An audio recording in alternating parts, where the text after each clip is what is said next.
खेसारी लाल यादव हैदराबाद में नई film south movie की शूटिंग करते वक्त जो है नज़र आए एक बहुत ही बड़े तेलुगु स्टार कॉमेडियन के साथ। जी हाँ, आप लोग ये तस्वीर को देख रहे हैं जिसमें खेसारी लाल यादव ने ब्लैक कलर की टी शर्ट पहनी हुई है और साथ में जो है उजले शर्ट के साथ जो है नज़र आ रहे हैं। एक बहुत ही बड़े तेलुगु इंडस्ट्री के जो है कॉमेडियन हैं और बहुत ही ज़बरदस्त तरीके की ये कॉमेडी करते हैं। जी हाँ, इस फिल्म में उनका रोल जो है खेसारी लाल यादव के बड़े पुलिस अफसर का इसमें रोल है और आप लोग देख सकते हैं यहाँ पर एक हीरोइन भी खड़ी हुई है।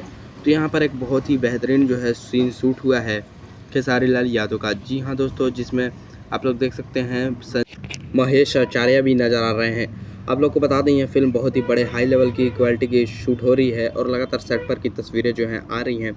तो आप तक जो है सभी तस्वीरें जो हैं पहुंचाने के लिए आप लोग बने रहें भोजपुरी न्यूज़ एंटरटेनमेंट चैनल के साथ। और कुछ तस्वीरें हैं, वीडियो हैं, आप लोग देख सकते हैं और कमेंट में बताइए आप लोग को इसमें खेसारी लाल यादव का लुक जो है कैसा लग रहा है।